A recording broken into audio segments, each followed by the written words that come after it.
Hello, everybody. Welcome to another live stream Fish Fight podcast. Today, I'm joined by Edward Dodge. He's the author of A History of the Goddess from the Ice Age to the Bible. The link to purchase this book will be in the Amazon History Valley affiliate link in the description below. So, welcome back to History Fight podcast, Edward Dodge. Hey, Jacob. It's great to be here. It's always nice to be with you again. How you doing today? Doing very well, thank you. How are you? I'm doing well. Enjoying the holidays and this last bit of the 2023. So last bit of the holidays, last bit of the year, and our last 3-day weekend here. So I hope you've enjoyed yourself. Yeah, thank you, and likewise. So this is part 2 of a previous discussion that we've had on Yahweh and El, the two gods of Israel. So where would you like to resume from where we left off last time?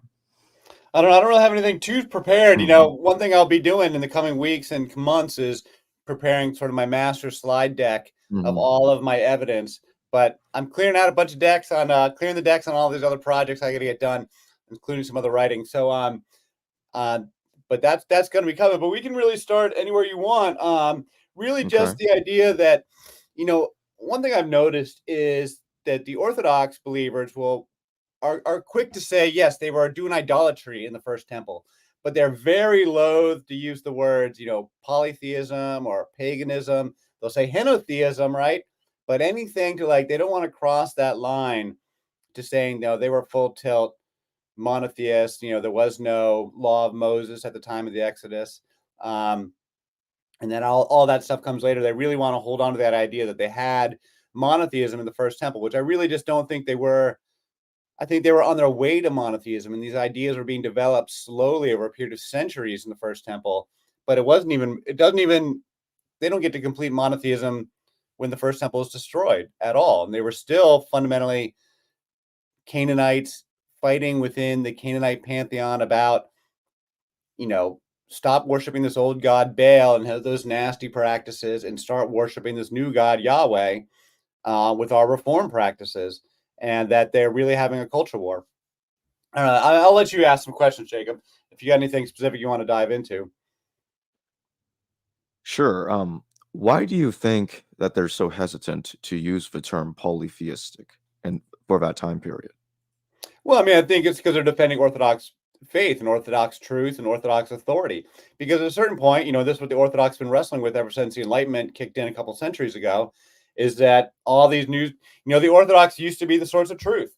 Up until 200 years ago, the Bible was the only source of evidence we had, really. Unless you were like a super learned scholar who could read Greek and Hebrew or Greek and Roman, Greek and Latin, the Bible for your average everyday person, including educated founding fathers, the Bible was the only source of information we had about the ancient world. Literally for 1,500 years, this was the only information in the West that we had about history.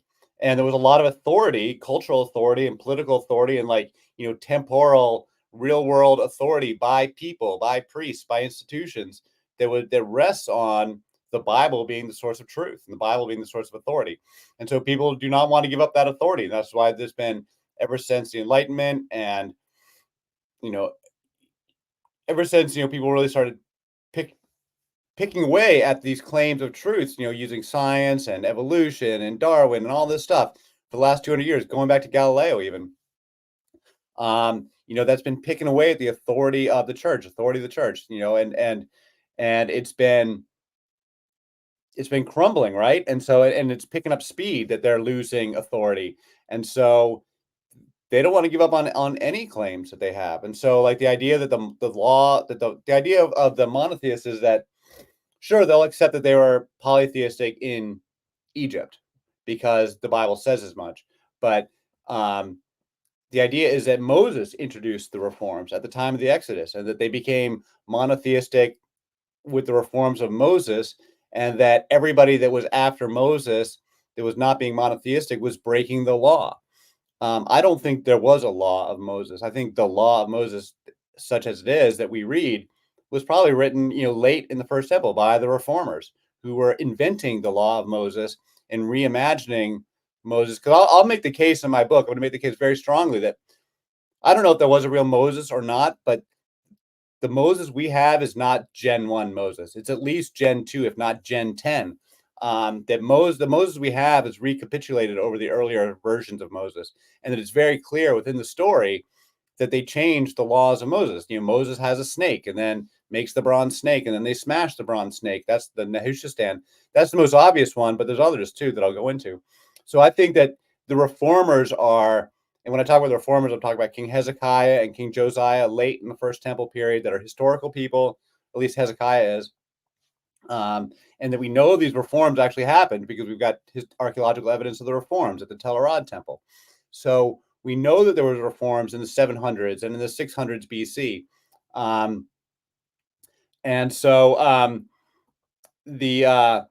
I think that's when they recapitulate Moses, rewrite the stories of Moses, start changing things that Moses had said. Moses said, I mentioned the Nehushtan, but secondly, Moses in the laws of Moses says, take linen and wool and stitch them together and make the holy vestments. And then later on in the book of Deuteronomy, in the laws of Deuteronomy, they have a law saying, do not blend linen and wool together. Do not sew linen and wool together. It's called shatnetz. And it's a rule that Jews follow to this day. They don't have it's like kosher for clothing. They don't mix linen and wool in their clothes. It's called linsey woolsey. And they have special rabbis that go and inspect the factories to make sure the clothes are shatnetz. The term is shatnetz. They don't even know why. I have an argument for why. I'll talk about it in my book. It's part of the reforms, though. They want to not marry the farmers and shepherds. Anyway, that's one other story. But so I think these reforms come much later, and they're not completely fully baked into what we would call monotheism, even at the time. I think it's more of a culture war, and that the philosophical ideas that we see in Isaiah 2, when it really does become monotheism. And again, I'm going to have a whole slide deck with all this stuff. When we get to Isaiah 2, which is clearly during the Babylonian exile, that's when they're really at true monotheism as we know it now. But that's in the exile. That's after the first temple has been destroyed. And it's when they come back in the second temple that they're Jews, that they literally have the name Jews, and that they have rabbis and the Torah and things that we would recognize. But first temple, completely unrecognizable, all the way to the very end of it. They were still worshiping the Queen of Heaven all the way into the exile. But to admit that, if you're an Orthodox person, to go back to the beginning of the question, to admit that, that's to admit that there's a mother, that there's a Queen of Heaven and a Mother of God, and that she is part of our traditions, and you have to acknowledge her. Part of the Jewish reform that was so complete was that they eliminate the entire concept of goddess. They can eliminate the entire concept of the divine mother by eliminating the very word. There's no word for goddess in the Hebrew language. There is no concept of the feminine divine. And so, but if you go back to, say, the first temple and King Solomon and King David, they were polytheists and they had a sense of the feminine divine. That's a radical theological. There's no depth to the importance of that theologically. I mean, this is what got me started in all of my studies, is the idea that God had a wife or God has a mother. That shatters the entire concept of monotheism, and it shatters any claims of authority that are still standing. Not that there's many claims still standing, but it definitely shatters any remaining sense of the holism of Orthodox worldview.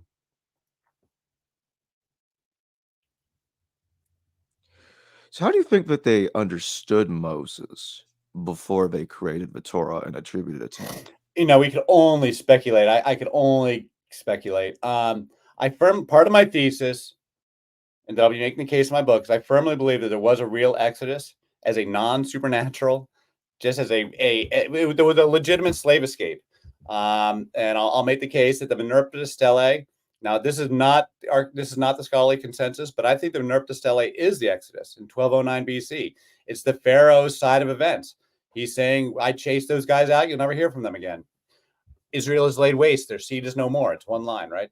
I think it's Pharaoh's side of events. He's saying we chased them into the desert. You'll never hear from them again. And the Song of the Sea is, the Song of Miriam, which is one of the oldest passages of the Bible, which is the oldest passage about the Exodus. It says, we barely escaped by the grace of Yahweh, by the grace of God. And we escaped by the skin of our teeth and fled into the desert. So I think that those two stories line up. So I do think there was a very real slave escape of Canaanite slaves in 1209, and then they were caught in the desert because they couldn't move into Canaan because it was still under Egyptian control until 1177, which is when the next set of big wars happens. And then the Philistines, the Edomites, the Moabites, and the Israelites all set up shop. All the characters of the Old Testament show up after 1177. So I think that the dating is very clear. So I think, so Moses, we got to take Moses, Miriam, and Aaron, all three together. Was their original family that led this slave revolt, or are they a fictional creation? Well, if they're a fictional creation, they're a fictional creation from the earliest days, because the Song of the Sea is the oldest passage from the oral tradition. Scholars date it back to the 1100s, 1200 BC, which is exactly the dating I'm giving. It's totally pre-literate time period. It's pre-literate Hebrew. There's 3 or 4 of these old songs: Song of Jacob, the Song of Deborah, the Song of the Sea. There might be a couple others that are of that vintage of this oral tradition, Bronze Age collapse era. So I think that, so if Moses, Miriam, and Aaron are fictional, then they're invented very, very early on. And it doesn't change that the stories, and that doesn't change my argument that the stories change 500 years later, that, half a millennium later in a totally different cultural context, that the reformers of that era are, trying to reimagine Moses to make him their guy. I mean, just imagine, just hypothetically speaking, imagine the Christian nationalists, there's a revolt in America, the Christian nationalists win, they take over America. It's like a Christian version of Iran in America, and it's successful. And for 500 years, the Christian nationalists run America as a totally successful country. Just imagine 500 years in the future, in the year 2500, what would they be saying about George Washington? Would they be saying George Washington, the Freemason? No, they'd be talking about George Washington, the most pious Christian, beloved by God, third in line after Jesus Christ. And they'd be saying all this stuff about George Washington, the greatest Christian ever. And then when the archaeologists in the year 2500 go digging up the old, raw material about George Washington, they'd find him on all these, well, why do we have him in this Freemason garb, laying the cornerstone of the Capitol building in 1795 or whatever? And because the Christians hate the Freemasons, so the Christians would be all like stumbling over themselves to come up with an excuse for why they've got all this firsthand evidence of George Washington the Freemason, when they're trying to talk about George Washington, the greatest Christian zealot ever. And the winners write the history books. So if the Christians are writing the history books, they're going to write history books about George Washington, the greatest Christian. And if it's somebody else who writes the history books, they're going to write history books about George Washington, the Freemason who never talked about God in his public life all of his life, ever.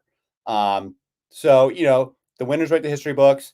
And I think it's that kind of thing with Moses, that we see his story being recapitulated. We see it with Miriam. We see how Miriam just gets chucked out of the story, just like, because there's a story where she gets Miriam and Aaron. Sorry, let's go to Aaron first. Aaron can do no wrong. Aaron, everything he ever does, he makes the golden calf, but he's forgiven, because the Levite priests draw themselves, who become the dominant priesthood in Judaism 500 years later, or what have you. They draw their line, their lineage back to Aaron. So in their mind and in their stories they write, Aaron can do no wrong. But they had rival priesthoods who followed other people. And so they were writing different sets of stories where Aaron was making mistakes and doing bad things. Likewise with Miriam, she was the prophetess and the leader of the women. Well, when my whole argument is the women are being thrown out of power when they throw out the mother goddess. So Miriam gets thrown out of the story. She and Aaron both get in this argument with Moses about Moses' wife, and we don't know what they're arguing about. Aaron, he doesn't get punished, but Miriam, she gets struck with leprosy and thrown out of the camp. And then we never hear from Miriam again, except when she dies. She's basically, just exit stage left. It's like vaudeville. They come up on the stage with a hook, yank her off stage, and we never hear from her again, except when she's buried in the city of Kadesh, which is the same name. It just so happens to be of the Kadesh priestesses, and like Kadesh is the name of the mother goddess, or one of the names. So Miriam is buried in the city of Kadesh. Do you think that's a coincidence? I don't really think so. So I think, again, I think it's all part of these reformations that take place over centuries. They have to they have these stories about Miriam, so they have to edit them and they have to modify them. And so you can't eliminate Miriam completely because she's an important part of the story from the early parts. So they modify the story at the end so that she loses her stature, and Aaron is always forgiven for all the things he does. I think that this is centuries of storytelling in additive layers, one upon top of the other, and you would have competing versions over the course of the first temple when they're fighting about this stuff, and they're fighting between Yahweh and Baal. They're going to have competing arguments about how the Exodus went down. They're going to have competing narratives we never hear about. We just know that we can infer from within the stories and from the scholarship that there were rival priesthoods in the first temple, but we only get the evidence from the one priesthood that won. So we can only make inferences. All we know is the existence of these rivals. We just don't really know what the substance of what they were arguing about. So I do sincerely believe that the law of Moses that we read in the book of Deuteronomy, the conventional scholarship is that that's written by the Deuteronomist priests in the time of Josiah. The people that the priests in the story in the book of Kings, when it says they found the text hidden behind the altar or something, that they actually had simply written it at that time. It makes a lot more sense, which is in the 600s. I think that's a time of reformation and a time of competition and a time of conflict within the community about the moral future of the community and their moral practices, not unlike this, the Civil War in the United States. We're fighting over slavery and having very, fundamental conflicts about the nature of morality and how we're going to structure our society. And that ultimately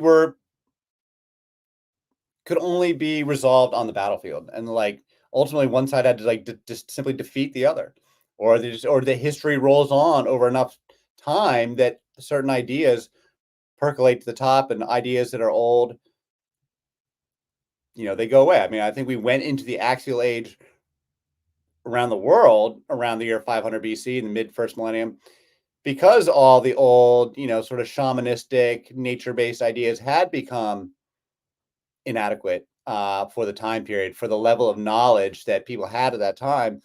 But just as I think that we are going into we're into a new era right now where we're going from the Iron Age into the Space Age.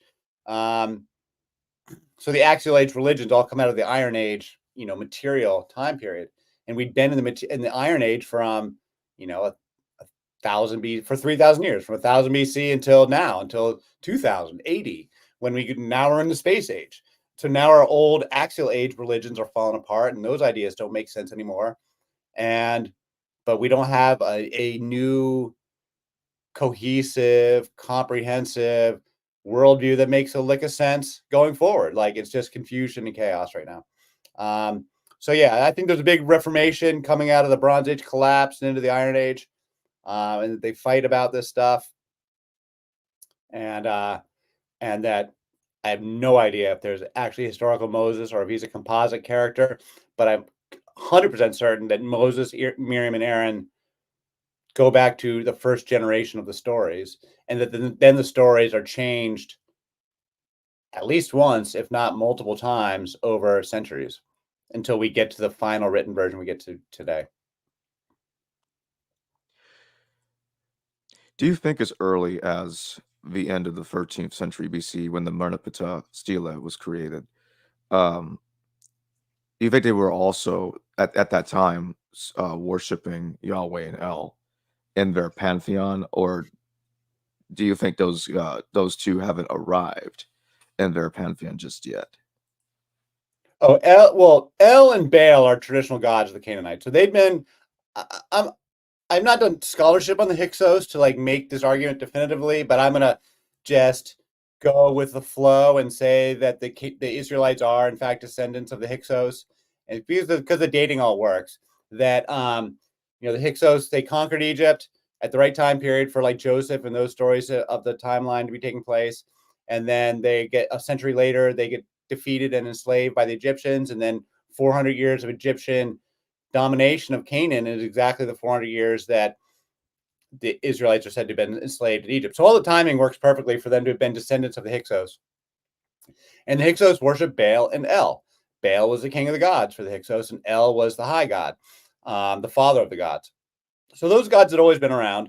And I think Yahweh, if you follow the Canaanite hypothesis or the Shasu evidence, and I'm not, making strong cases about any of that, but, the evidence would point towards Yahweh being a tribal god out of Midian, out of the south, that was probably around for centuries as a tribal god, but as a minor god. Like there's in the polytheistic world, there's no limit to how many gods you can have. You can invent a new god anytime you want. You can give the old gods new names. You can have your own personal gods. Your own family can have their own gods. There's no doctrine. There's no dogma. There's no one's telling you can't invent a new god. So like any old tribe can have their old local tribal god. And so there's no telling how old Yahweh may have existed as a name or as a tribal god. But I think that what we understand from the context of the Bible stories is that he rises to prominence in the context of this slave revolt. So, who knows? Maybe Moses was just this random dude, he was this random shaman or what have you, who saw the opportunity because of this, military situation, Bronze Age collapse. There's war with the Libyans on the other side of Egypt, and they take the opportunity to flee into the desert. And Baal is their high god, but Yahweh is their local god. So Yahweh is the one they're following. They worship Yahweh and Baal. And so Yahweh rises to prominence in this context. He gets a following. And then you get into the 200 years of the judges. In the Bible timeline, it's the 200 years of the judges between the conquest and King David taking Jerusalem. Well, that's exactly the time period of the Bronze Age collapse that's totally anarchic and chaotic and illiterate in Bible history.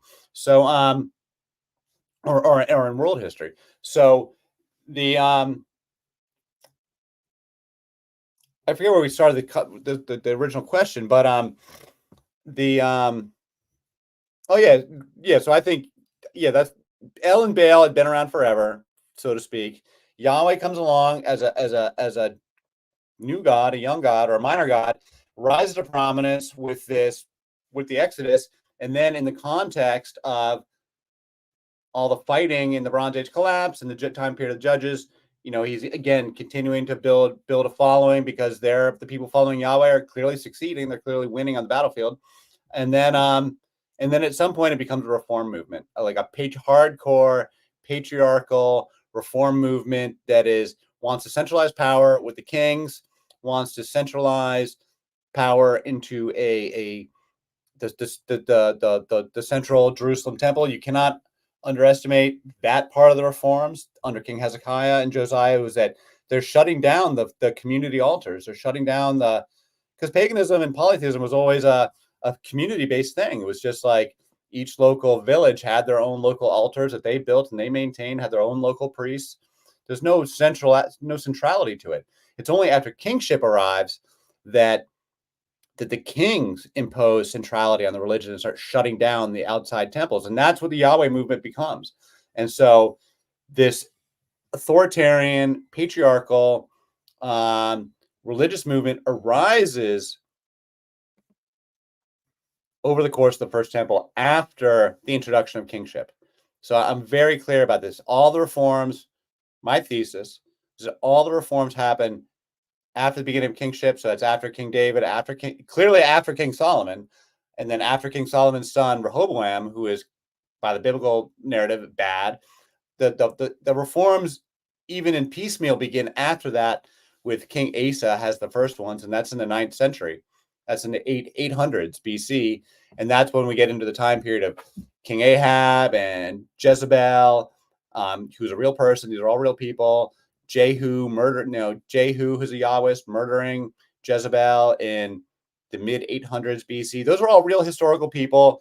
I believe that's the Battle of Mount Carmel with the prophet Elijah battling the prophets of Baal in Israel during the time period of Ahab and Jezebel. I think that, I don't know what literally happened, but I think that those kinds of things were happening where like you've literally got a temple of Baal with their prophets having disputes, having arguments in the street or up on the mountain or what have you with the prophets of Yahweh. And there was a full on like heated culture war dispute going on for quite a while.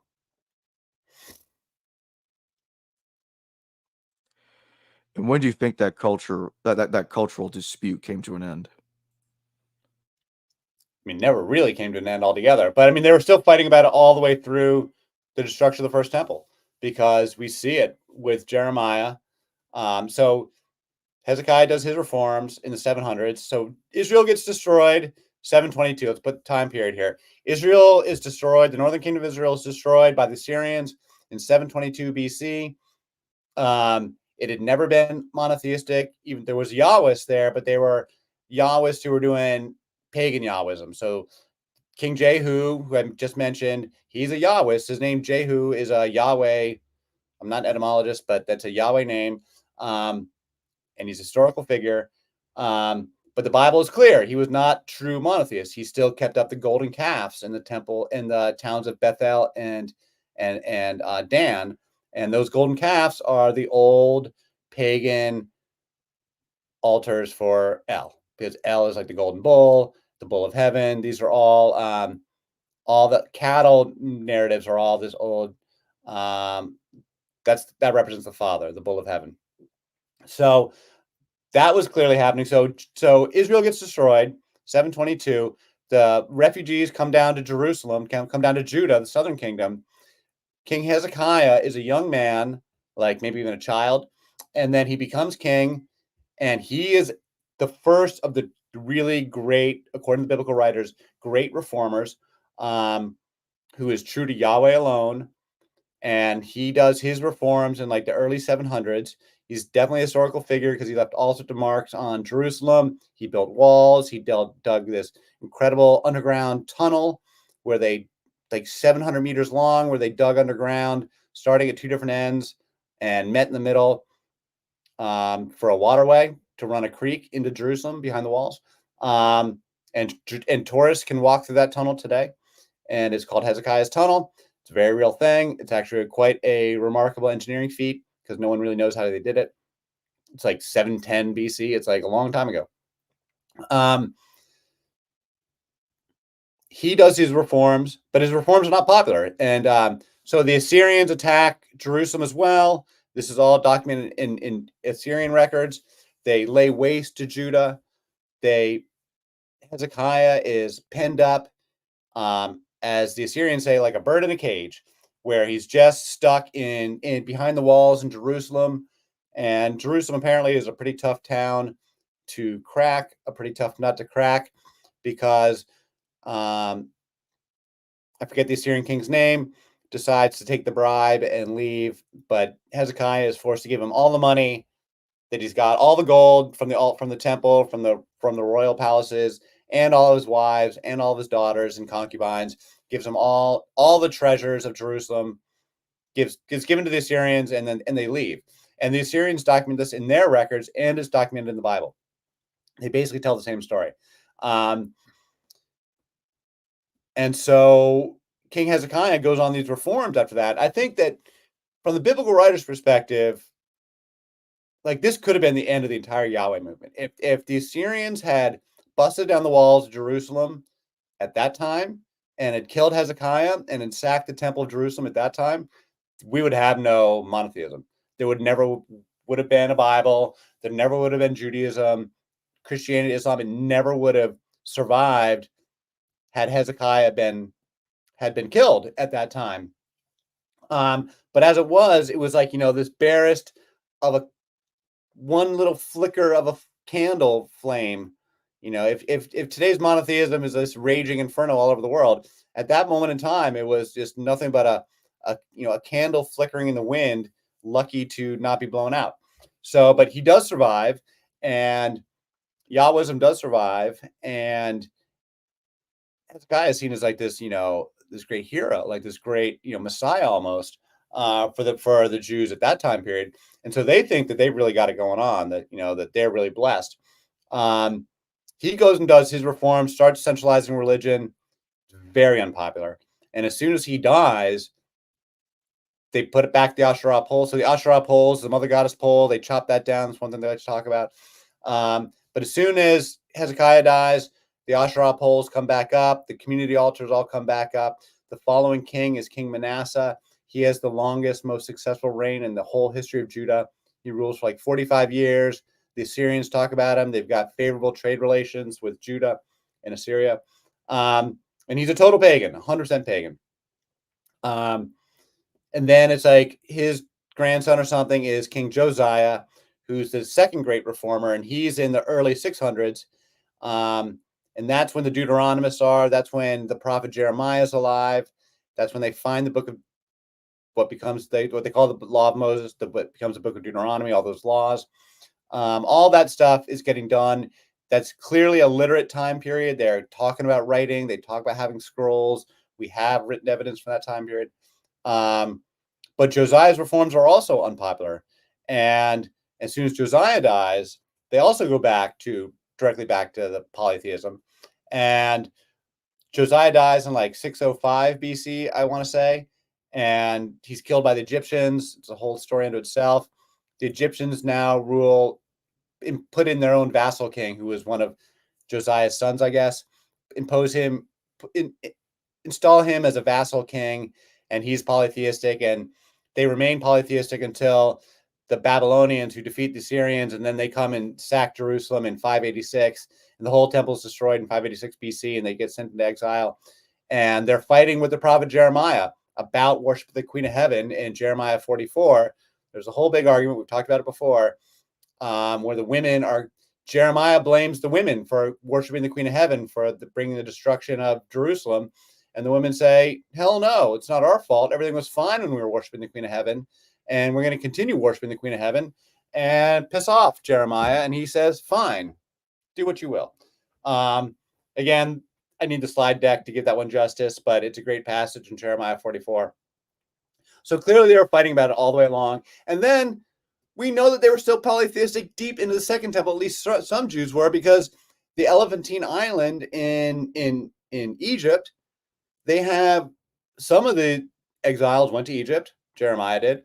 And they set up shop on Elephantine Island and continued to worship in the polytheistic fashion deep into like the 300s or the second 200s BC. They were writing letters back and forth to Jerusalem. We have letters from Elephantine Island in Egypt in 300s talking about Yahweh and his Anat, and talking about all this old school polytheism that is totally anachronistic from what was going on with the rabbis in Jerusalem. So we know that the polytheism never completely went away. And obviously, the Jews are a minority people in a polytheistic world. It's still a polytheistic, broader social environment. The Greeks, the Romans, it's all polytheistic until Constantine, and it becomes Christian 1,000 years later.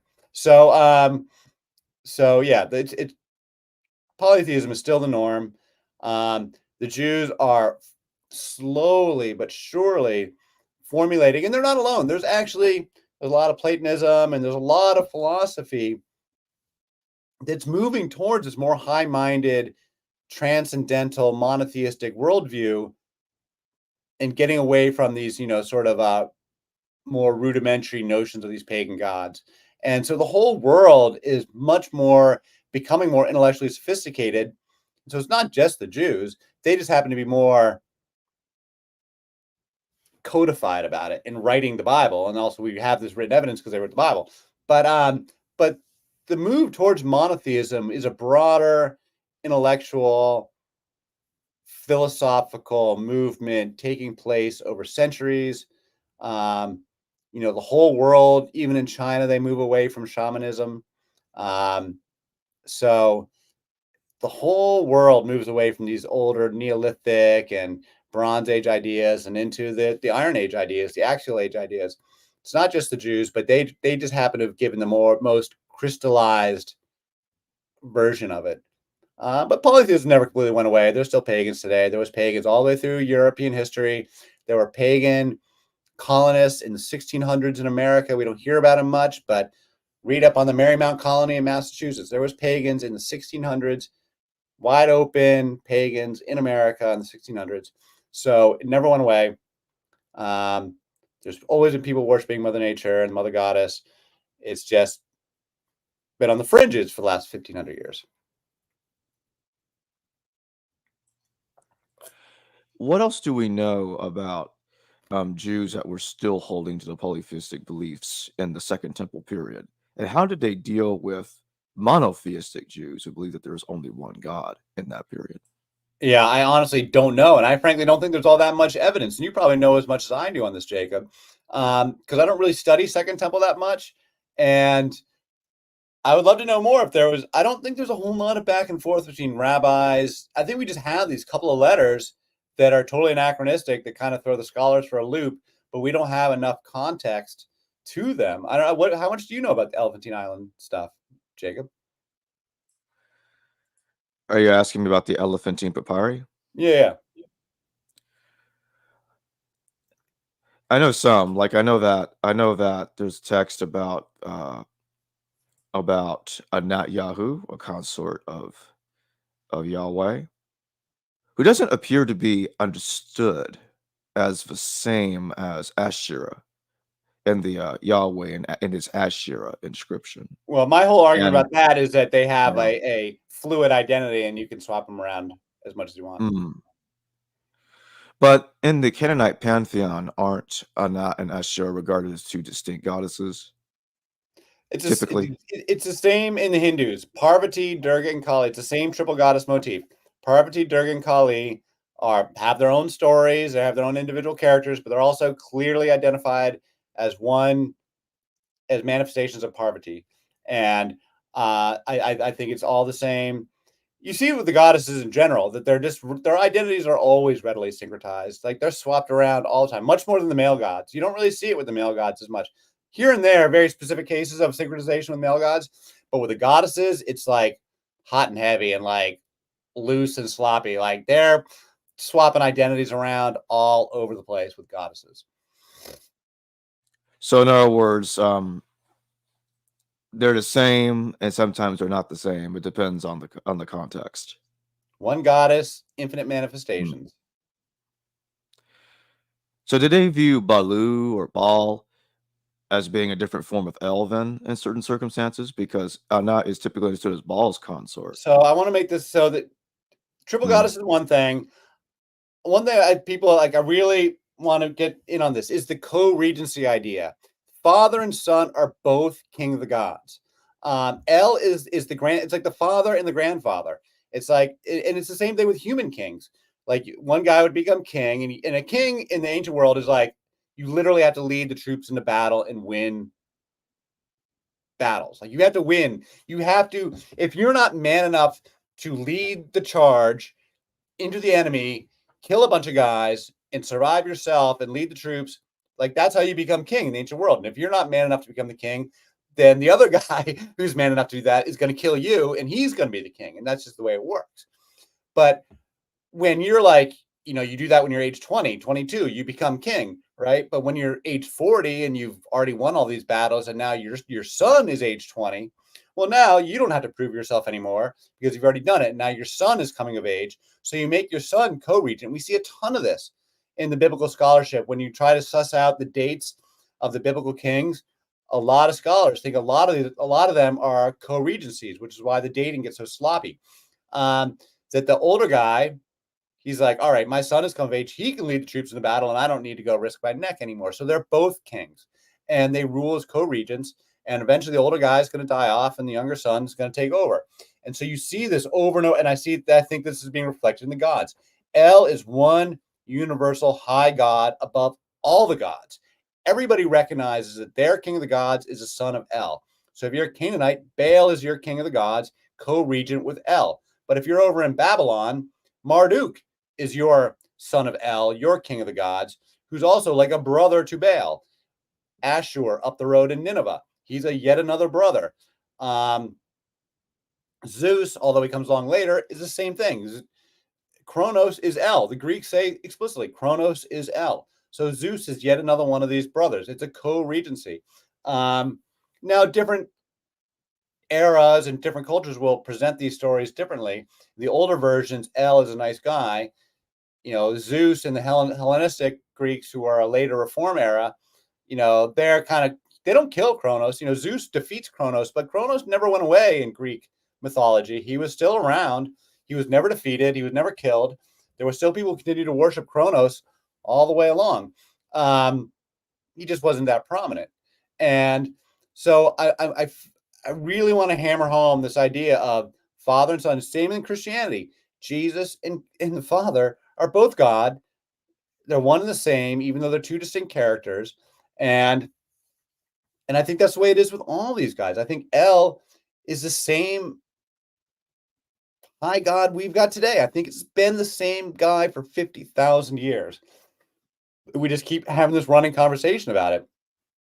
And so it's always been the same El. And then you just give him different names. El, An, Anu, God, Allah. And then he's got, countless sons that are the local rulers of that local kingdom. And so in Sumer, it's Enlil, and then Marduk gets replaced with Marduk. So that's my theology. That's my view of this whole thing, is that father, son, co-regents, they'll share symbols. They'll both be called the bull. The golden calf, again, is, I said it's a worship of El, but it might as well be El and Baal together. And because they both get called the bull, they both use the bull symbolism. Co-regency, father-son co-regency. I firmly believe that. It's a firm part of my thesis. What do we know about Yahweh's role in the Canaanite pantheon? Is there mythological stories of Yahweh having conflicts with the Canaanite gods long before he became the There's monotheistic no God of mention Israel? of Yahweh before 1200 BC. Well, not in the context of, there's these mentions of his name. So like with the Shasu and stuff. So like we have this notion of him existing, but no stories, no mythological stories of Yahweh that predate the Bible. The only stories we have that predate the Bible are of Canaanite mythology are the Ugaritic texts, which were unearthed relatively recently. And there you have all the characters, all the pagan characters from the Bible. You've got El, Asherah, Astarte, Anat, Baal, Yam, Mot, all these, Yam and Mot are not so much gods in for the Hebrews, or they don't appear as gods in the Bible, but that is the Hebrew word for ocean and death, respectively, because Yam is the god of the sea, like Poseidon, and Mot is the god of death, like Hades, and Baal is the king of the gods, like Zeus, and they're brothers. But we know that Yam and Mot are like we know, since those are the Hebrew words for, as I said, those are the Hebrew words for ocean and death. We know that those are, again, all coming from the same cultural backdrop. So the Canaanite Ugaritic texts are incredibly insightful. And again, it's only one piece of evidence, so we have to be clear how much, where we draw it together. But it's pretty clear that it's certainly the story of how Baal becomes king of the gods, and it's Baal's resurrection story, and it follows this classic, dying, rising God motif that's so common in goddess life, death, renewal traditions, which these were trying to reform against. So it all fits the context that we see the Ugaritic text as what was the pre-existing Canaanite mythology before Yahweh comes on the scene, and then wages a coup, literally a coup, against this pre-existing religion. I think Yahweh, Zeus too. Zeus is not a Bronze Age god. Yahweh and Zeus, for all practical purposes, are not Bronze Age gods. They are Iron Age gods. They come in the first millennium BC, but they're not a feature of any of the mythology from the 2000s BC, from the second millennium. None of them appear in any meaningful way in any actual story from the second millennium. They're strictly, which is the Bronze Age. Then we have the Bronze Age collapse and go into the Iron Age. So first millennium is Iron Age. Zeus and Yahweh and their religions are Iron Age, Axial Age, Reform religions. And they are very clearly, both of them, when you read mythology, are making it very clear that they are rebelling against the old religion and old ugly practices that they no longer thought worthwhile in society, like human sacrifice. Let's see if there's a couple of questions from the audience. This is not exactly a question, but let's throw it in here. Theophilus 09 says triple goddesses may be related to the three phases of the Not moon version maybe, of definitely, definitely related. It's all part of the same. It's all part of the same bigger milieu of goddess stuff. And so the moon worship is so Diana, Luna, and Hecate is yet another one of these triple goddesses that's more Roman era and then persisted into medieval Christian Europe. And so Luna is the mother, Diana is the maiden, and Hecate, who's also part of the Greeks, she is the death or crone. So the crone one is complicated. So we've got this three phases, and when you're picturing it as women, like human women, you would have a young woman, a mother, and then an old woman. So you call that woman the crone. But women don't actually like being called crone. Like I've never heard of a single female yet who thinks crone is like a nice, affirming name. So I would prefer pretty much any name other than crone. We can just call her the old lady or call her the mother, maiden, matriarch. Anything but crone. Though not knocking the commenter. The commenter didn't make this up. This comes from Robert Graves. But when it comes to the goddesses, Kali is the death goddess. We got her behind me, or Anat. You wouldn't call her a crone either. She's a little more fearsome than that. So I refer to Mother, Maiden, and Death when I'm talking about the goddesses. But I'm open-minded. I'm open-minded if someone's got a better name than Death, because it's really about life, death, and renewal. So I don't know. I'm open-minded on the terminology. I don't use the term crone because I personally just think it's just not a nice sounding word. And it's not a word that women made up for themselves. So I'll wait for the women to say what term they would prefer. But the commenter's exactly right. The phase of the moon being linked to women's menstrual cycles, which is something that we've kind of lost sight of in industrialized society, because with all the electric lights and everything, we're not tied to lunar cycles anymore. But in agricultural peasant villages for millennia upon millennia, women's menstrual cycles would be very much tied to the moon, and tied to one another too, when you're living in the same household. So these that whole cyclical thing is really potent, and the feminine being associated with the moon is really, really old, and not just symbolic, like literally it's like a physical, tangible connection when you talk about the menstrual cycles.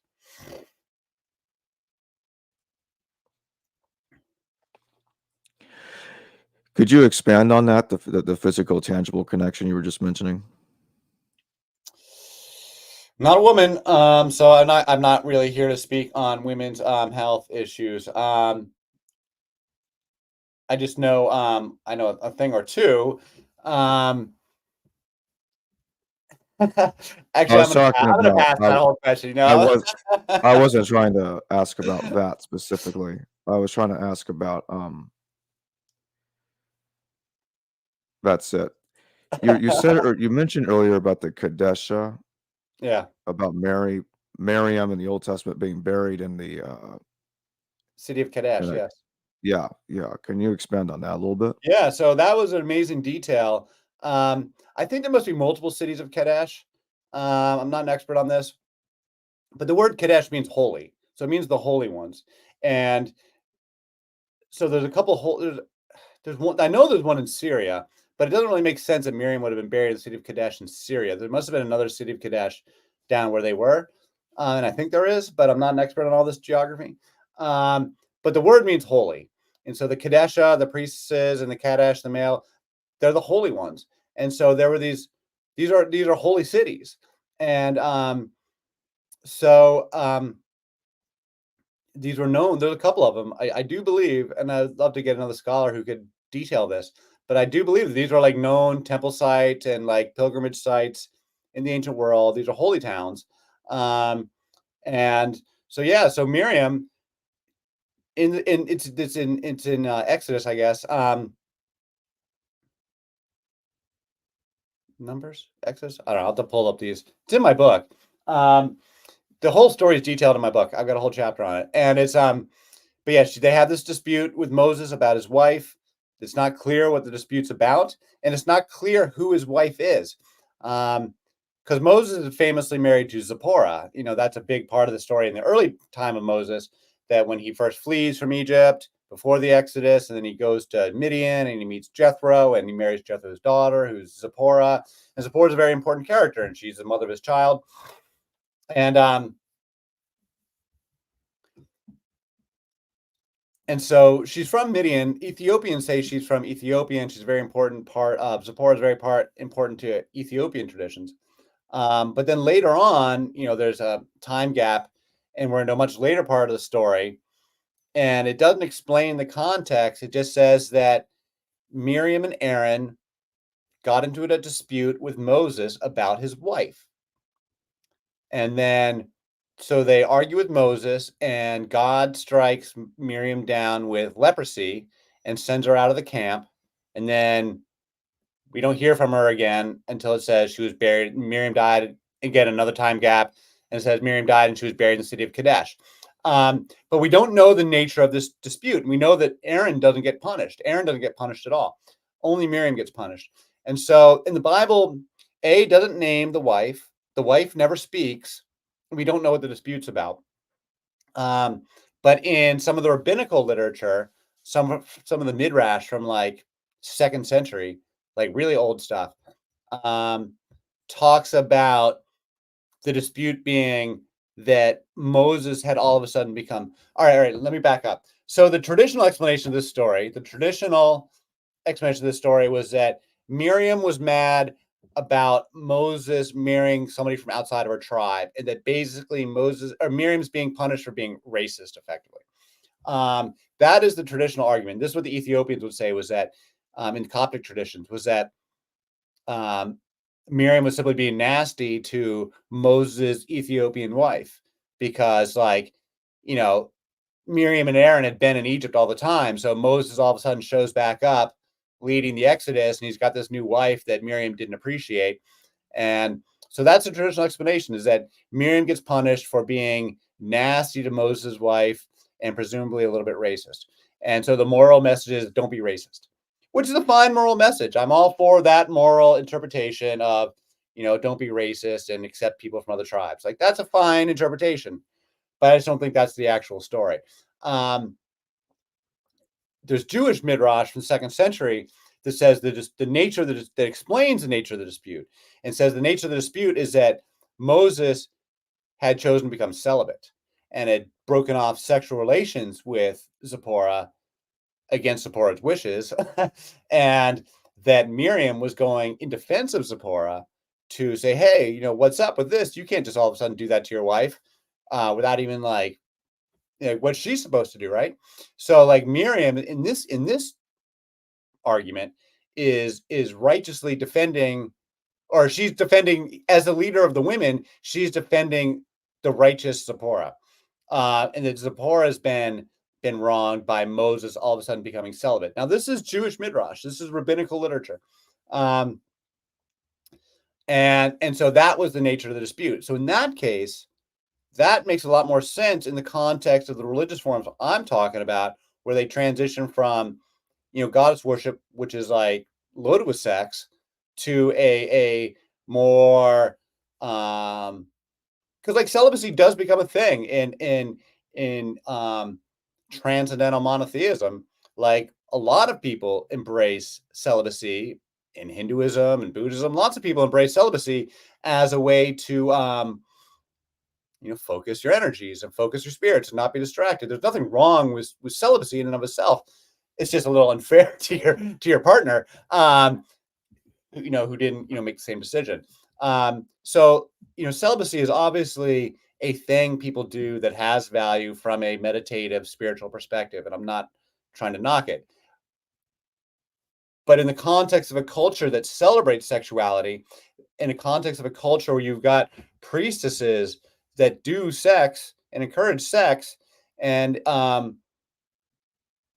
when when the men all of a sudden start saying, like, I'm gonna stop participating in your sex rituals that empower your female authority, and I'm just gonna be celibate, that's taking something away from the women, and that's like taking something away. Now, I'm not talking about them having fun. I'm talking about the fact that sex leads to life and generation and procreation. That was a source of women's power and authority in society. So sexuality was incredibly powerful to women because that was the source of life, and women are the source of life, and they need that seed from the man to create the life generating processes. And that's what all these rituals were all about, because they're always fundamentally about fertility and growing plants. These are agricultural traditions. So when you take away the sex to focus on high-minded, philosophical, transcendental philosophy, the women are like, hey, what's up with that? Like, we like the old ways better. And then the men who are like, well, I actually want patriarchal dominance and I don't want the women to have any authority at all. That only doubles down on the idea that you should get away from all the sexual stuff. And so I think that's what's happening now. I don't know if there was actually a dispute between Moses and Miriam, or if that story was written 300 years later. We have no idea. I mean, and it smacks of a story that was written later, frankly, that Miriam probably had a great career as a prophetess and leader of the women, and that, as I was describing these rival priesthoods, the priesthood of Miriam presumably would have been the Kadesh priestesses that they're getting rid of. And so you want to squash Miriam's her reputation, her authority, the notion that she ever did anything good. You gotta neutralize anything good she did by having her do something really bad, and have her be punished. And that makes her line of priestesses that followed in her line, it negates their authority. So that's what I think is happening in that story. But that is not scholarly consensus. That is my interpretation. JC, thank you for your super chat. Why was the saffron the incense offering to Astarte? I'm not aware of saffron, but there's loads of sacred plants, and I'm not saying it's not saffron. There's loads of texts. I focus on cannabis stuff, but they've got lilies and frankincense and myrrh, and there's no shortage of aromatics that they loved, and they celebrated the diversity of plants. And so there probably was saffron in the incense, but I'm not aware of any specific texts, but not disputing it. But they love sacred plants. JC, thank you for your number super chat. What flowers were associated with the deity Kadesh? Well, the one that I know for certain is the one that's in the images of Kadesh, where there is a Canaanite Egyptian synchronization of Asherah that they call Kadesh, the deity Kadesh. Again, the Holy One, and she's got, it's three gods. I can pull up the image. Actually, hold on.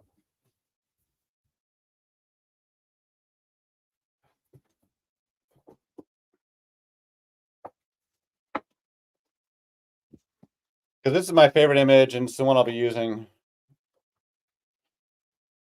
whenever I chance. I get to use this one as my logo. But long story short, she's holding a lily. I'll show you the picture.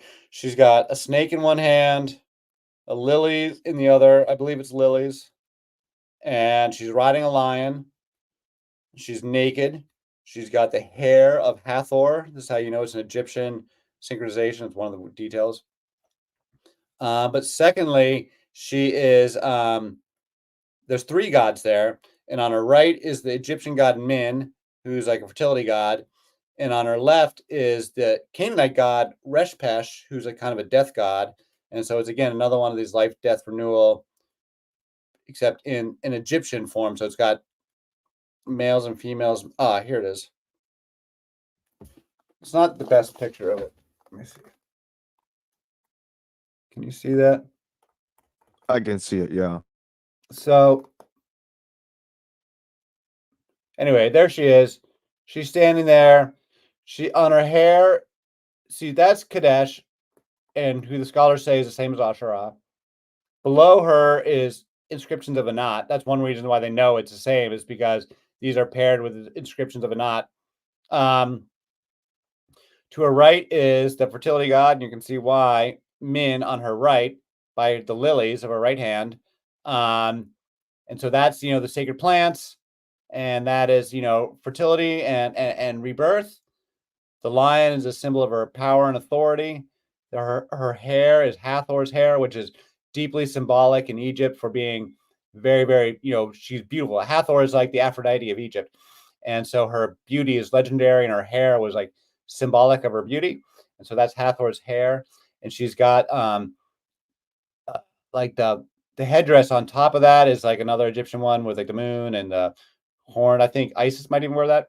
At any rate, in her left hand, you'll see a spear and a serpent.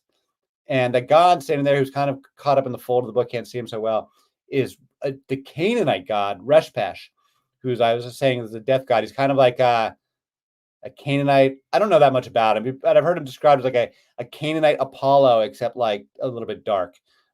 He has a bow and arrow and shoots flames that cause disease and stuff on people. And then standing in the line. And so this dates from, there's a bunch of these images. That one's not alone. There's a bunch of similar ones, and they date from pre-Exodus. So mid-second millennium, they're Bronze Age, they're all second millennium. So between 1800 is when the Hyksos entered Egypt and begins this synchronization of Egyptian and Canaanite gods. And then, or that's what, 1700.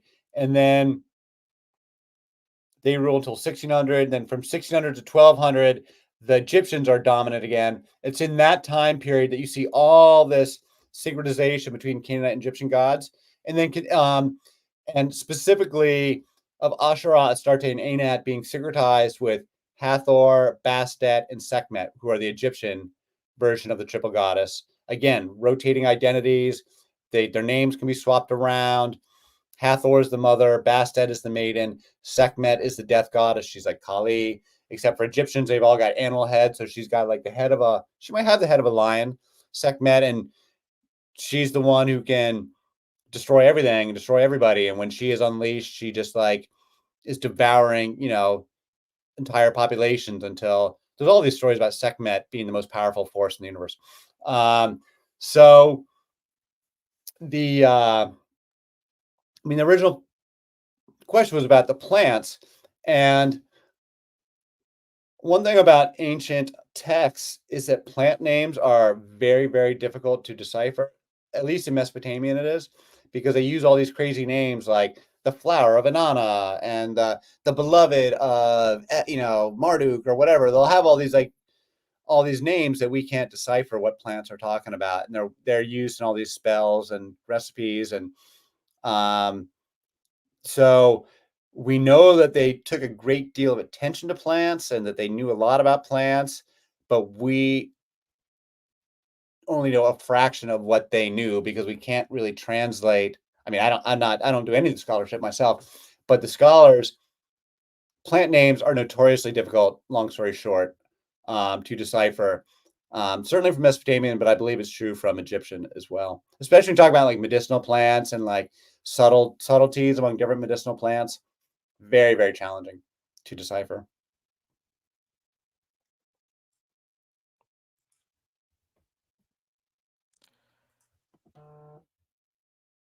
So JC says here, the flower to the left of men is identical to crocus iconography from Greece to Mesopotamia.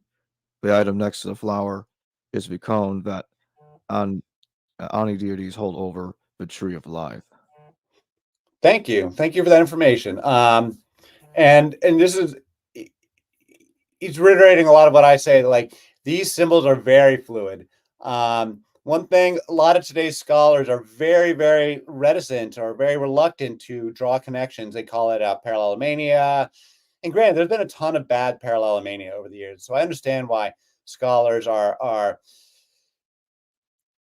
little bit reluctant to like draw certain connections between things. But I personally think they're way too reluctant and way too conservative.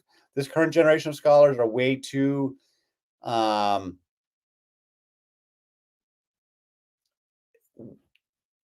they're so deep into the weeds that they're not seeing the forest for the trees, basically. They really have a difficult time putting obvious connections together. So there's a lot of fluidity to the symbols and a lot of commonalities to the culture across the ancient Near East. I don't think that the people in Syria have different beliefs than the people in Babylon. They just name the gods differently. And I don't think they have a radically different worldview from the people in Anatolia or Canaan or anywhere else. I think the worldview is pretty common among these neighboring cultures, and certainly the ones that have very contiguous cultures. I think they change the names of the gods, but I think that the basic understanding of how the universe works is pretty common. And I think the Egyptians have a lot of unique stuff going on. But as we get from the second millennium, and especially in the first millennium, there's just this huge rush to syncretize Egyptian and Indo-European ideas, certainly after Alexander the Great. And so you see just this. I think there's more commonalities than distinctions, frankly, when you look at it from a more spiritual perspective, and that the material differences become less and less important because you just see the commonality of the symbols and how the symbols are being used over and over again.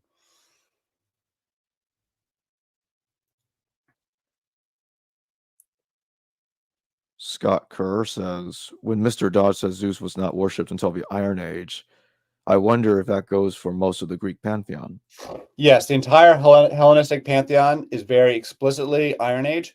So, because one thing that happens in the Bronze Age collapse is the Mycenaean Greeks were ruling Greece up until the Bronze Age collapse. Mycenaean Greeks have a different pantheon than the Hellenistic Greeks. They have some of the same names, but there's no Zeus. Poseidon was the king of the gods, and it's not clear if it's really the same Poseidon, who's the sea god for the Hellenes. They have a goddess named Athena, but it's not clear it's really the same one. The Mycenaean Greeks had it's an earlier iteration, but it's a very distinct culture and religion from the Hellenes that come later. And the Hellenes are very explicit about this because you get the Bronze Age collapse, the Mycenaeans leave Greece, and it's a new group of people. I think it's the Dorians or something that come in. So from 1200 to 900 BC is considered the Greek Dark Ages. There's no literacy, there's no language, there's no authority. It's all over the entire Mediterranean basin. It's a complete wipeout. The Mycenaeans leave Greece. At least some of them become part of the Sea Peoples who invade Egypt and then become the Philistines, have their own story. The Trojan War is the same time period. It's the same time period, roughly speaking, as the Exodus. And so this is also in the city of Ugarit, where we get the Ugaritic text. All the stuff is going down at the same time that these cities are being wiped out. There's a 300-year dark age in Greece.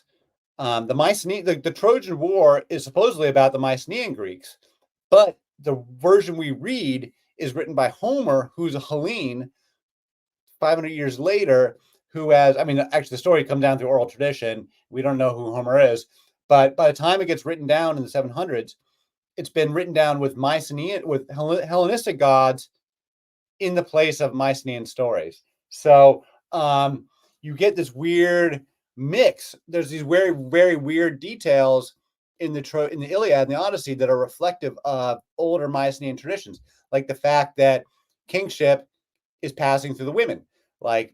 The reason why Helen of Troy is such a prize isn't just because she's beautiful; it's because she was the heir to the throne, and her husband Menelaus had become king by marrying her. Odysseus becomes king by marrying Penelope. All these men become kings by marrying these various princesses because these are older Mycenaean matriarchal bloodline traditions that we see in Egypt, that we see in other places. The Hellenistic Greeks don't have matriarchal bloodlines. They do patriarchal bloodlines. And so they have a very clear form. So a big part of my book is that I'm arguing that the Greeks and the Hebrews are going through a parallel contemporary reform from tribal matriarchies into kingship-led patriarchies. And the Greeks reorder the goddesses to make them fall under, the Hindus do the same kind of thing at the same time period, where they still have goddesses, but they make them subservient to the patriarchal authority. So all the goddesses are going to be subservient to Zeus. And this is a big part of what the older goddesses were not subservient to the male figures. Ishtar, Inanna, Asherah, none of these goddesses are subservient to the patriarchy. They're not. That's why they have to get rid of them. So the Greeks don't get rid of them altogether, but they do kind of water them down and reorder them and kind of rejig them all so that they all fall under the authority of Zeus. The one exception being Demeter, who is Zeus's older sister, and that's the Eleusinian Mysteries, and she's the only goddess in the entire Greek mythology that I'm aware of that can challenge Zeus and make Zeus, go back on what he wants to do. But his wife Hera certainly never does. So the Hellenistic Greeks. So the stories we get from Hesiod, who's the other great Greek writer, writing in the 700s. So there's no literacy. Cuneiform writing breaks down. The Phoenicians invent the new phonetic alphabets that both the Greeks and the Hebrews copy. So again, part of my argument, contemporary cultures doing contemporary stuff at the same time. By around 800 BC, they have both, the Greeks and the Hebrews have invented their own, or maybe by 900 BC, they've both copied the Phoenicians and invented their own phonetic alphabets, what becomes Greek and what becomes Hebrew. And they're both writing their own stories, talking about the overthrow of the previous traditions. And they both create a new religious pantheons. Now, the Jews do it as monotheism, and the Greeks do it as the Hellenistic pantheon. But the Hellenistic pantheon is quite a bit differently. When you look at it from the perspective of the goddesses, you see clear distinctions. And as I was saying, in the Hellenistic pantheon, all the goddesses are subservient. None of them challenge Zeus. Aphrodite, the most important one is Aphrodite. Aphrodite is drawn directly from the lineage of Inanna, Ishtar, and Astarte in the Bible. Those are goddesses of love and war, who are warrior goddesses and who are like the high goddess. They're the queen of heaven. They're the high goddess of the entire land. And they're war goddesses as well as sex goddesses. But in the Greeks, they split those powers in half, give all the powers of war and wisdom and all of the righteousness to Athena, who is very distinctly chaste, asexual. And she is born directly from Zeus's skull and sits as Zeus's right hand. This is an invention of the Hellenes, that they would have Athena born directly from Zeus. So is Dionysus born directly from Zeus, out of Zeus's leg, because they're recapitulating all these traditions. They're taking an older tradition and recapitulating them to be under the authority of this new Zeus-led authority system. And so they rewrite these old myths and recapitulate these old gods. That's what I'm saying they do about, I'm saying that contemporaries among the Hebrew prophets are doing the same thing with Moses. They recapitulate these stories after so many centuries. And so they very clearly recapitulate Ishtar. And so they break up all of her powers. So Ishtar was the queen of heaven, goddess of love and war. She has the dying and rising God story. All of that stuff gets spread apart among all the different goddesses. Demeter, who, as I mentioned before, she gets the dying and rising God story. And that story is clearly, that whole tradition of the Eleusinian Mysteries, which we're going to do an entire episode about, is one part of Greek tradition that the Greeks themselves said predated the Hellenes, that it came from the Mycenaeans. It came from Crete and was an already existing tradition when the Hellenes came along. Likewise with Aphrodite, the Greeks say that she's one of the oldest goddesses. She is of the generation of the Titans, and that she is comes from the East, that she's imported from Asia. The Greeks are very clear about this because, and the archaeology is very clear that Aphrodite is drawn from Astarte, who's an Eastern, east of the, meaning she comes from Asia, meaning she comes from the Middle East, Southwest Asia, whatever terminology we want to use. She's older, but she gets recapitulated. So Aphrodite, there's two different Aphrodites. Aphrodite Urania, who's the original Aphrodite, who has all the powers of war and prophecy and wisdom and sex and beauty. That's Aphrodite Urania. She gets knocked down and replaced with Aphrodite Pandemos, the common Aphrodite. She's just the goddess of beauty and sex and prostitution. And in the Iliad, the way Homer writes it, she has no war powers at all. She comes out on the battlefield once and she gets wounded by a man. She gets cut on her wrist and she flees and cries. And Zeus says, "Don't come out on the battlefield anymore. That's for Athena." That's a line from the Iliad. That would not have been Ishtar. Ishtar would have been leading the troops in battle. So the Greeks, they take these powers, they split them apart. They give the powers of war and wisdom to Athena. They leave just the sex and beauty with Aphrodite. The Queen of Heaven title, mind you, is then given to Hera, who's Zeus's wife. For the Bronze Age, Queen of Heaven was not the wife of the King of the Gods. She's an independent character, and she's not subservient. So when Ishtar is the Queen of Heaven for the Babylonians, her husband is not Marduk. She's not married to the King of the Gods. She's not married to Marduk. She's married to Tammuz, and she's most certainly the dominant figure in her marriage with Tammuz. But when you make her married to the King of the Gods, you have her be married to Zeus instead. Well, now she's got to be subservient to her husband because that's what the Greeks wanted. They want their wives subservient, and so they create this character Hera. Hera is actually an older goddess too, but they recapitulate Hera to make her into this whiny little, powerless. The only power Hera has is to go. So basically, Zeus has all these infidelities. He goes and rapes all these women. And every time Zeus has an affair, Hera's response is to go hunt down and persecute the women that Zeus has sex with. Even if the women were raped and didn't want to have sex with Zeus in the first place. Hera, in all of her stories, is always chasing down Zeus's various paramours and tormenting them. And so that's what Hera gets reduced to, is like this jealous scold who doesn't prevent her husband's infidelities, but then just goes and chases the young girls that Zeus tricked into bed. And this becomes the model for the patriarchal marriage. You see the exact same thing in the relationship with Bill and Hillary Clinton, where Bill Clinton is the total dog, goes and chases all the women he wants, and every time he has an affair and gets busted, Hillary Clinton goes around and ransacks the women.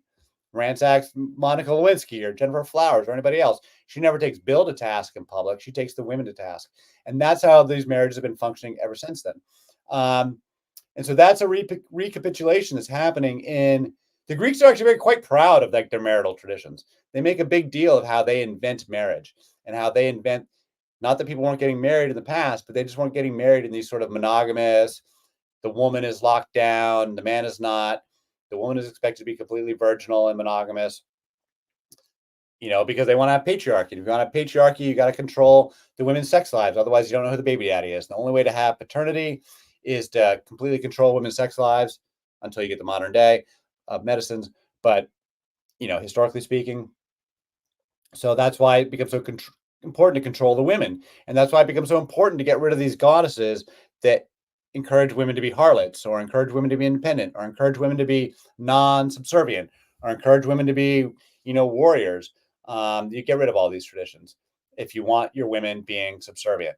And so we're told patriarchy goes back forever and ever and ever. It's just not true. Patriarchy follows kingship. Kingship is only 5,000 years old. We've got 250,000 years of human history. So most of the time we lived as matriarchal tribal peoples, the way most indigenous people live today, where women have a lot more independence, a lot more freedom. It's not to say female dominance, it's just female independence.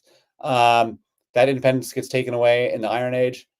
They start losing in the Bronze Age, but it gets completely taken away in the Iron Age. And that's what we're seeing in both the Greek and the Hebrew writings from 800 to 500 BC, is this celebration of the overthrow of the old matriarchal tribal traditions. Let's take another super chat. JC, thank you for your super chat. What do you think is depicted above the menorah to the left of the Holy of Holies on the Beth Sheen mosaic? What about the archway pull up motif? the Beth Sheen mosaic. So give me a second. I might know. I just don't know it by name. I might know it though.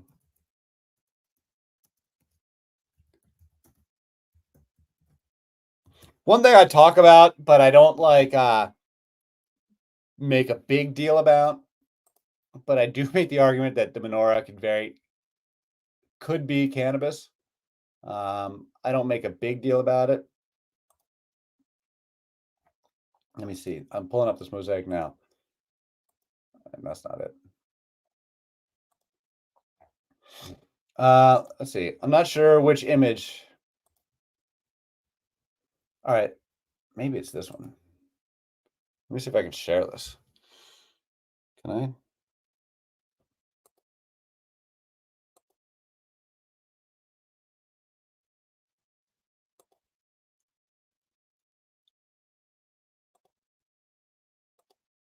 Is this what, are we talking about the same thing here? Are you seeing this? Let me add it to the stage.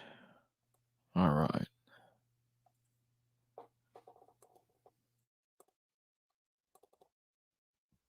Are we seeing the same thing?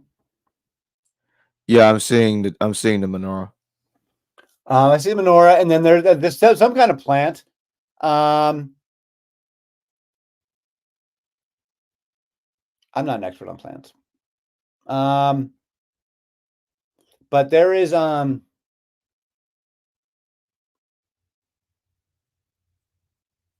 mean, there's plant motifs that are sometimes just decorative, and then sometimes the plant motifs are like explicitly sacred. And I don't know what I would only be guessing if I tried to say what that is. 5th to 7th. All right, so this is 580. So it's way later. So this is like, I mean, this is like, Jews, regular Jews. I don't know. I could only be guessing. I would only be guessing. Does anyone else have any ideas? I'm open to suggestions. JC says here, does it look like a crocus and saffron? All right, crocus and saffron. Well,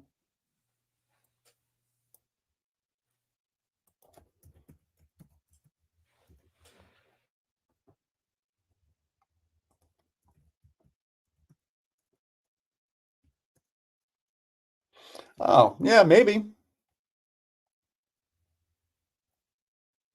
I don't know. There is a deep discussion to be had. There's like, plants of the Bible. People have spent entire careers going into this stuff, and it's not my focus of expertise or of study. I'm just not that good. I mean, I like to grow plants, but I'm not that good at identifying them. So I'm sorry if that's not a very satisfactory answer. But like, to me, it's clearly a plant of some sort, but it's not my strength to identify plants.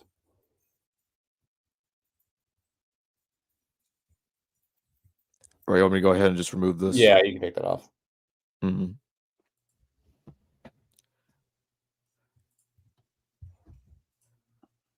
Ray Oshima says it's the same icon as the olive tree symbol for Asherah. Jews made it to be something else. Yeah, probably. Yeah, absolutely. That I can agree with. Yeah, I mean, the old goddess worship is just chock full of a zillion sacred plants. I mean, there's not any one sacred plant, there's loads of them. So, which is why it's not hard to make an argument about cannabis being a sacred plant, because like I think there's lots of sacred plants. So yeah, olive trees are obviously very, very important. So I don't think they're shy about like every plant that they liked was free to be incorporated. I don't think there's any these. I think these folks. I mean, they celebrate gardening as a function of like just a core cultural tradition. Like the highest in Mesopotamian traditions, one of the greatest things you could be would be to be a gardener, to be the king's gardener. Or kings themselves would brag about being gardeners. So, and yes, and obviously after they get rid of Asherah, then they're not going to talk about Asherah anymore. But they do keep these little vestiges do keep poking through, like the Song of Songs. It's just there's still elements that they take away the name of the goddess, but they still like there's still vestiges that people liked and kept around.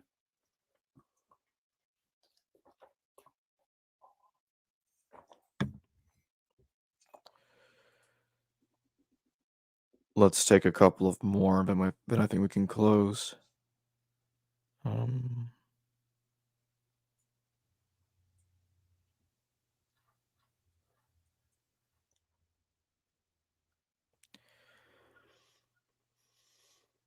Not seeing anything here that comes to mind. Let me take a look just a little longer. No, I don't always see the chats. You don't see it? No, I see them now. Well, usually I put it full screen, so Mm-hmm. then I don't see them. I'm looking at them now, though. Poppies, yeah. Poppies is there, for sure. Wheat. Wheat is I don't know if you ever talked to Brian Morescu about the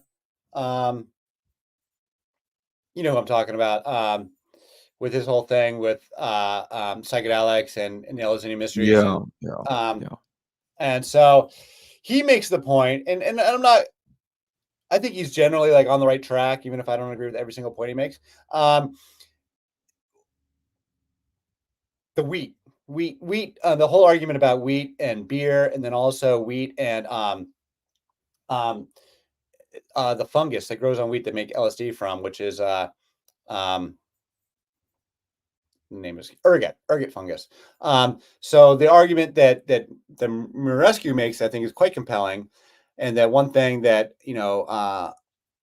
sociologists or whatever is this debate of, like, at the beginning of the Neolithic, was it bread or beer that got people to start growing wheat and got people to start cultivating wheat? Because there's a really strong argument that it was beer first before bread, because beer is actually easier to make to a certain extent. All you need, because you get for folks like that, you would get the yeast just from your hands. And so just by taking wheat grains and getting them dirty from your hands and then putting them in water, you would get a very rudimentary sort of Neolithic beer that you would get intoxicated from. And so there's an argument that's what people first started coming together, bringing these communities together for in the beginning was to party, and so then, with some of that fungus, some of that wheat gets a little bit of ergot fungus on there. Now it becomes heavily psychedelic. And now it's like the ergot can be really, really potent. And so, those traditions could go back 10,000 years, right to the dawn of the Neolithic. And so Morescu makes the argument that that's what's going on in the Eleusinian mysteries, that this in turn is central to mystery traditions, that in turn is part of, if Christianity is Romanized Judaism, that's the Roman side coming in. The pagan side is coming straight out of these mystery religions and bringing in some psychedelic experience. That's his argument. I'll let him make his own argument about that. But the notion that all these psychedelics are being used and that there's just a robust apothecary, that they had drugs and knew how to use them. And certainly by the time you get to the first millennium BC, like, people have been messing with this stuff for a long, long time.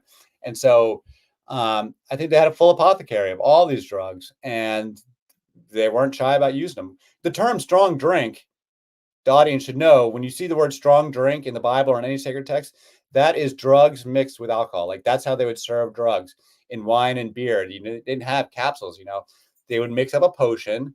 The potion maker was usually a woman, would mix up a potion of plants into wine or beer or milk, and they would call it strong drink, and it would be potent. It'd be like it'd knock you on your floor. And so, that's what the term strong drink means. And so, these people had loads of drugs. It's hard to know exactly what they're doing with them or how prevalent they were or just exactly what, but they definitely had, the basics: opium, cannabis, the other ones. So let's close with this from Carry On Chrysler. Oatmeal would come before bread logically, and it would ferment quickly from that form. It's plausible, in my opinion. But that's oats. That's not wheat. So, these Neolithic farming techniques, it's not something I've read deeply into, but I know that the bread versus beer debate is a very it's an ongoing topic in those circles, academic circles. Charlie is saying we got to go. Charlie says hi. Say hi, Charlie. How long have you had him? I got Charlie earlier this year. He's coming on 2 years old. He's a street dog from Puerto Rico. Awesome. Say hi, Charlie. Hi, Charlie. Bye, Charlie. He's still here. You just can't see him. Right. I know. Well, thank you for joining me today, Edward Dodge. Yeah, thanks, Jacob. It's always a pleasure, and I'll do it again soon. Yep. Hello viewers, thanks for watching this video from the History Valley YouTube channel. Please don't forget to subscribe and hit the notification bell. And if any of you wish to further support this channel, please consider checking out this channel's Patreon page and becoming a patron. And or donate through PayPal or through Super Chat during your live stream. Thank you.